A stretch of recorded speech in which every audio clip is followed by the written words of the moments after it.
জয় গুরু। আমাদের আজকের আলোচনা এটাই হবে যে ইহকালে আল্লাহর সাক্ষাৎ অসম্ভব। অনেকের কাছ থেকে আমরা শুনতে পাই, অনেকে আলোচনা করে, কিন্তু ইহকালে আল্লাহর সাক্ষাৎ অসম্ভব এই ব্যাপারে মহামালিক আল্লাহ পাক রব্বুল আলামিন কোনো আলোচনাই করেনি। একটা আয়াত দিয়ে মানুষ অনেক কিছু বোঝাতে চায়, যেমন মুসা তাই আল্লাহকে দেখতে পায়নি, এরকম বলে মানুষ। তো বিষয়টা হলো যে এটা আছে, এটা বাস্তবে আয়াতটা বাস্তব, অতি সত্য কথা। যেহেতু মহান আল্লাহ পাক রব্বুল আলামিনের বাণী, এই আয়াতটা আছে সূরা আরাফের 143 নম্বর আয়াত। কিন্তু এই আয়াতটা যদি আমরা বিশ্লেষণে যাই, তাহলে বেশ কিছু আয়াত আমাকে অ্যাড করতে হবে। তার মধ্যে একটা আয়াত হলো যে সূরা সেজদা, সেজদার আপনি 23 নম্বর আয়াতে যান। এই আয়াতে বলা আছে যে মুসার সঙ্গে আল্লাহ সাক্ষাৎ হয়েছিল। তাই সাক্ষাতের পূর্ব শর্ত আছে।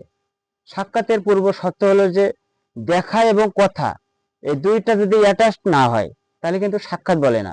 শুধু কথা হয়েছে, দেখা হয়নি, তাহলে সাক্ষাৎ হলো না। শুধু দেখা হয়েছে, কথা হয়নি, তাহলে সাক্ষাৎ হলো না। এই জন্য এই ব্যাপারে আমি কয়েকটা আয়াত নিয়ে একটু উত্থাপন করতে চাই। যেমন ইনশিকাবের 6 নম্বর আয়াতে আল্লাহ পাক রব্বুল আলামিন ঘোষণা দিয়েছেন যে হে মানুষ, তোমরা কঠোরভাবে সাধনা করো, পরে তোমরা আল্লাহর সাক্ষাৎ লাভ করবে। তাহলে আল্লাহর সাক্ষাৎ লাভ অবশ্যই হবে।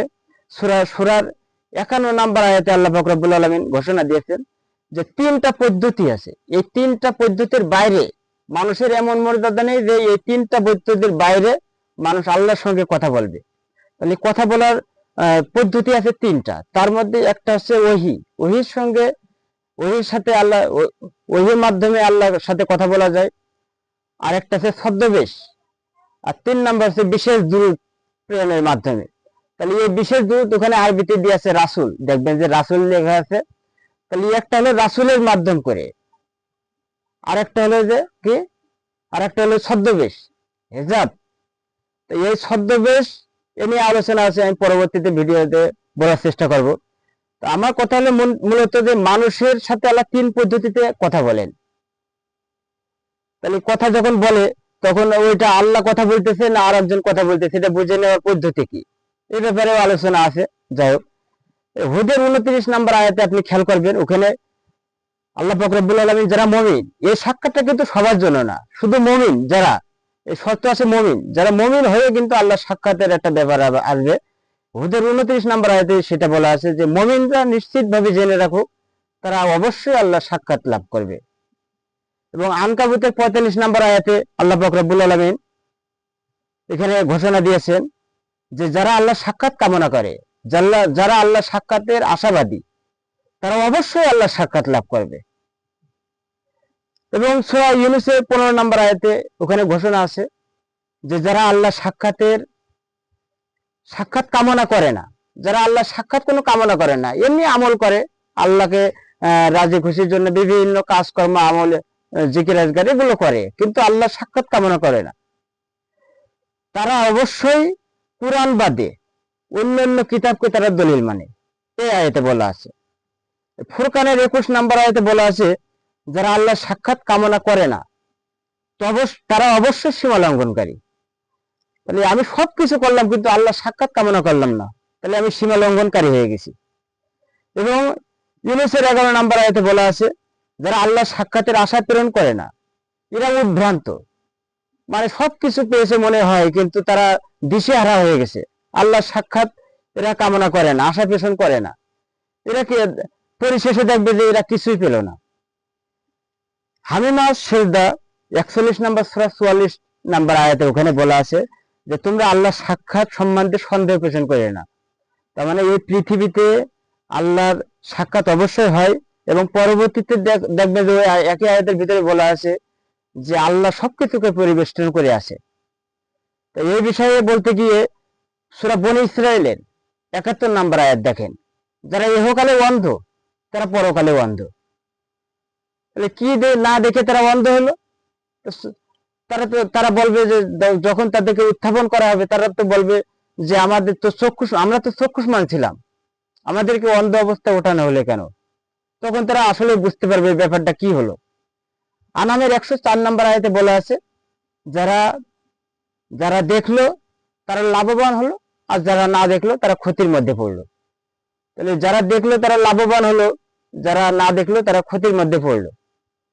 তো এই আয়াতটা গবেষণা করে অনেকে বলতে চায় যে এটা কোরআনের আয়াতকে বোঝানো হয়েছে, কিন্তু কোরআনের আয়াত না, এটা কোরআনের আয়াতেই তো এটা বলতেছে যারা দেখলো তারা লাভবান হলো, যারা না দেখলো তারা ক্ষতিগ্রস্ত মধ্যে পড়লো।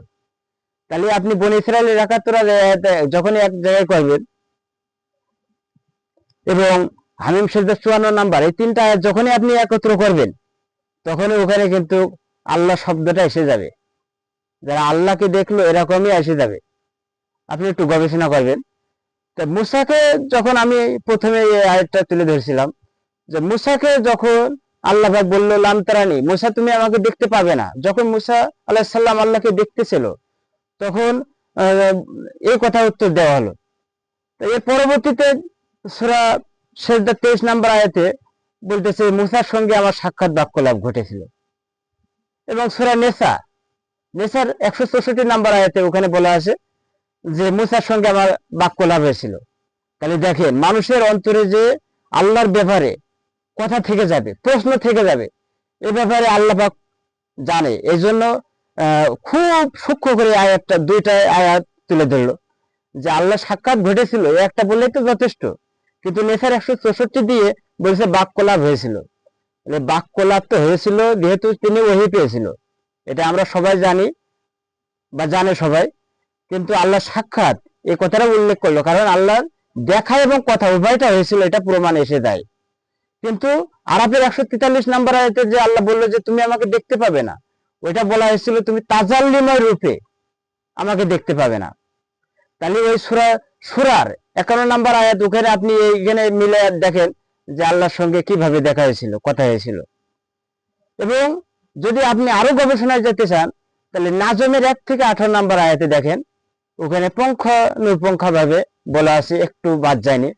ওখানে বলা আছে, প্রথমের থেকে বলা আছে যে মুহাম্মদ সাল্লাল্লাহু আলাইহি সাল্লাম যা বলে তা ওহীর বাইরে কোনো কথা বলেন না। এই কথা বলেই শুরু করলেন যে মুহাম্মদ সাল্লাল্লাহু আলাইহি সাল্লাম আল্লাহকে দেখার সময় তার দৃষ্টি ভ্রম হয়নি। এই নাজমের 17 নম্বর আয়াতে বলা আছে। এবং নাজমের 18 নম্বর আয়াতে এর ভিতরে বলা আছে যে মুহাম্মদ সাল্লাল্লাহু আলাইহি সাল্লাম এবং আল্লাহকে এই দেখার ব্যাপারে এটা পরিপূর্ণভাবে বলা আছে। আপনি বদরের বৃক্ষের নিকটে যখন আল্লাহ পাক রব্বুল আলামিনকে দেখলো তখন তার অন্তর সঠিকভাবে তা মেনে নিয়েছে, এ ব্যাপারে আলোচনা করা আছে। ব্যাপারটা আছে যেখানে আলো বাতাস নেই, সূর্যের আলো যেখানে পড়ে না, সেখানে কিন্তু গাছ জন্মায় না। তো এটা আমরা অন্যান্য বই থেকে গবেষণা করে নিয়ে আসছি যে বদর বৃক্ষটা আসলে কি, দেখি এই বিষয়টা, যে অনেকে গবেষণা করে যে চতুর্থ আসমানে কি পঞ্চম কি ষষ্ঠম, এরকম আলোচনা করেছে। তা বিষয়টা হলো যে এই ব্যাপারেও আলোচনা আছে গভীরভাবে। আমাদের মূল কথা হলো যে আল্লাহকে সে দেখেছে, মুহাম্মদ সাল্লাল্লাহু আলাইহি সাল্লাম দেখেছে। অনেকে এখানে জিবরাইলকে দেখেছে এটা বলতে চাচ্ছে, কিন্তু জিবরাইল না, ওইটা মূলত আল্লাহ ছিল এবং আল্লাহকেই দেখেছে। কারণ আল্লাহর সঙ্গে তার, জিবরাইলের সঙ্গে যেহেতু এর আগে ওহী নিয়ে তার আলোচনা হয়েছে একাধিকবার, তাহলে জিবরাইলকে দেখেনি, মূলত সেখানে আল্লাহকেই দেখেছে। কারণ কি, ওখানে বলা আছে যে সে তাকে আরো একবার দেখেছিল। যাই হোক, ওখানে 18 নম্বর আয়াতে নিদর্শন, আল্লাহর নিদর্শন বলি সে পুরোপুরি দেখেছিল, এরকমটাই বলতে চেয়েছে আল্লাহ পাক। তারা আল্লাহর নিদর্শন বললি আল্লাহ নিজেই, স্বয়ং নিজেই। আমি এই কথা বলে আমার কথা এখানে শেষ করছি। আমাদের মূল কথা হলো যে ইহকালে আল্লাহ সাক্ষাৎ সম্ভব, কিন্তু এই সাক্ষাৎটা সবাই পাবে না, শুধু মুমিনরা ব্যতীত। জয় গুরু।